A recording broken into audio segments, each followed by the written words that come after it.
All right, so we are here in 152, and so I'm going to finish Chapter 7 in live data collection and then talk about Chapter 8, and then talk more about the ATT projects, the attack framework.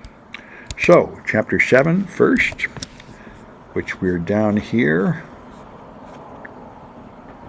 That's right after this one. Okay, so if you want to collect data on Windows systems, you can use this is collecting live response data. So there are pre-built kits like Mandiant Redline, which I don't even know if it still exists. They mention it in the book. I could never get it to work anyway. Velociraptor is the tool we're going to use, where it just has nice pre-built scripts that will harvest the data you probably want. Or you can make your own. Of course, you can write your own scripts.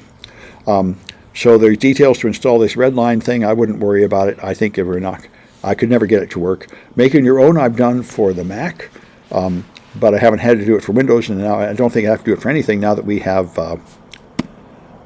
Velociraptor. So you'll have built-in tools you want to use, like date and time, system info, net user to get user accounts, the ARP table, the network connections. These are standard system tools, and it's best not to trust the files on the evidence machine, but bring them in. And this is something that I think Velociraptor does not do. I think it uses the native tools, except for sysinternals tools, because they're not installed by default. It will install them first. You could write a script that would install these from like a network share first, but the default version of Velociraptor does not do that, and we're not going to do it in this class, but it would be a logical improvement of the tool. And so there's other free tools out there to get network connections, list of services. Microsoft Autoruns is a sysinternals tool. Nursoft writes some tools. There's just a whole lot of Microsoft tools, and this is why, as I mentioned before, a lot of attackers no longer use malware because they'll just get caught. They just use the system maintenance tools provided by Microsoft and other trusted sources, so they won't trigger alerts from antivirus and such. I'm just checking for comments. There are no new comments. All right. All right, so you want the prefetch folder. That shows you what files have been launched recently, what programs have been launched recently. System restore points are useful. They have automatically generated backups of files, so you can examine files that have been altered or deleted.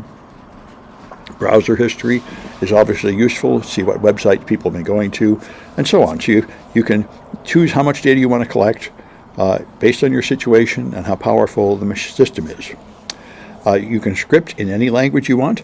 MS-DOS is the oldest and simplest.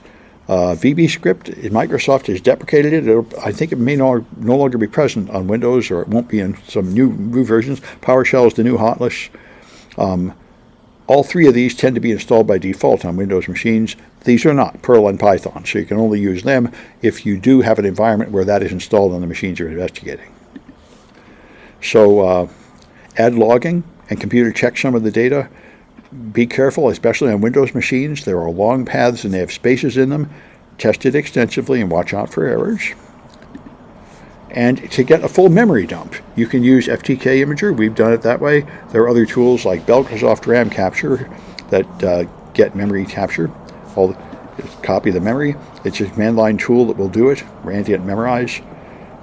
They're pretty simple tools. They just make a file. Here's FTK Imager doing it, which you've done, I think, in the project.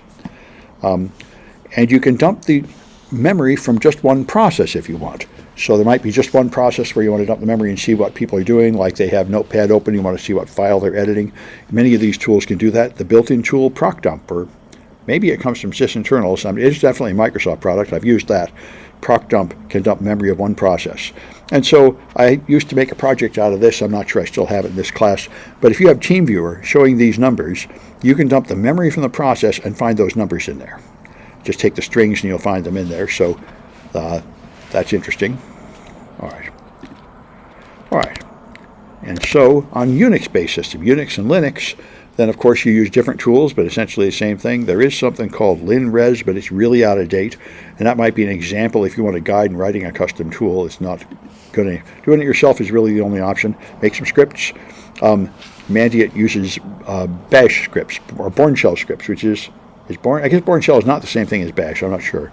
Anyway, you can write it in any languages. Using it in bash, that's what I thought. Bash is Bourne again shell, isn't it? Yeah. I would just use a bash script for all this. but execute commands that do things like list the running processes, list the files, perhaps dump the memory, that sort of thing. Apple has a thing called System Profiler, which will give you a lot of fun information about the system. And then you're going to want to get logs from systems that processes that are running. So things on Linux and Unix, and therefore pretty much the Mac, you got date, you got the package manager, which will list you the installed packages, file system, operating system version, uptime, and cron files are important. Cron files are like the Microsoft run key in Windows. They are programs that will automatically launch at certain times, like at startup, so it's a common way to achieve persistence. And you get services, user accounts, groups, routing table, loaded drivers. These are all the sort of things you might want to collect. Open files and handles, running processes, your configuration data, system logs, file system listing, and so on. So you've got, and then you can get checksums. When you get an end file, make sure you make copies of it and verify them. So it's all, you can just build your own tool, and it's not very difficult. Bash is born again shell. That's what I thought, yeah. Anyway, all right. I'm not sure if born shell is the same thing. I think it is. Anyway, so, all right, so memory. Now, dumping memory from a Linux system, it used to be you could just connect to memory like a hard drive with dev-mem, but they now don't allow that, so you can use Lime, the Linux memory extractor, which is a kernel module you can install and get the memory from it. It's a loadable kernel module, and you have to compile it for the exact kernel version you want, and it's kind of clumsy, but it can be done. All right, you from BSD, you can use DevMem, though, which is nice, but there's a problem with no mark at the end, so you might have trouble collecting too much data. Memorize can do it from Apple. Mac memory reader's gone. And GCore is a tool that can do an individual process dump on systems that can run GDB, which would be the Mac and Linux and Unix. So that's an interesting thing to know. So there are various tools. This is the way it always is. For Windows, there's a canned tool that will do things. For Linux, you have to sort of build your own. Although, as I said, in Velociraptor, there's a bunch of pre-built tools for both Linux and Windows. So it's a really good place to start. All right, let's take a look at a Kahoot. What kind of memory is this for? Only non-volatile, volatile memory. RAM is what we're talking about. Dumping RAM where you're going to find processes, active processes, and network connections. The stuff you get with FTK Imager on Windows. Yeah, and it turns out to be a little bit hard to do and depend on your operating system for Unix-based environments. All right, let's go here. Library. Favorites. Okay, I need 7B, which is right here. Good. All right.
Okay, which tool only works on the Mac?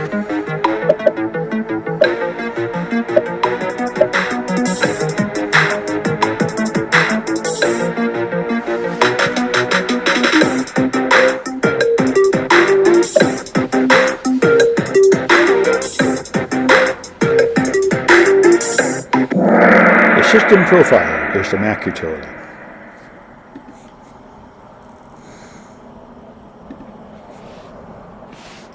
Which one is Mandiant's tool?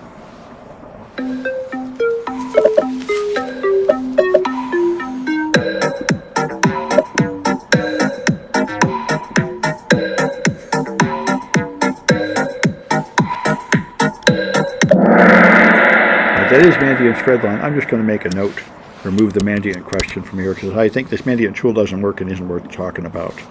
All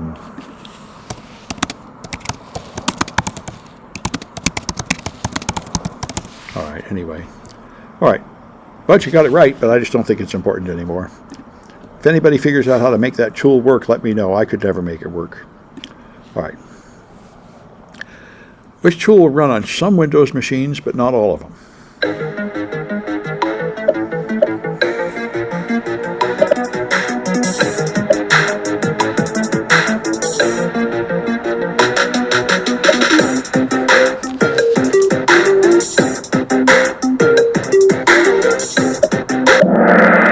Python.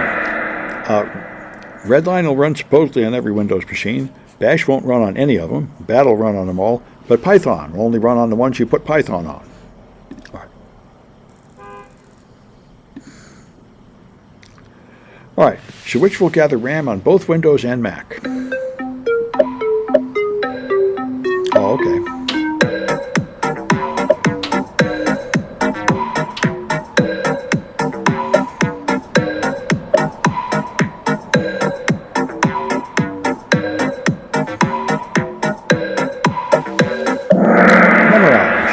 That capacity. All right.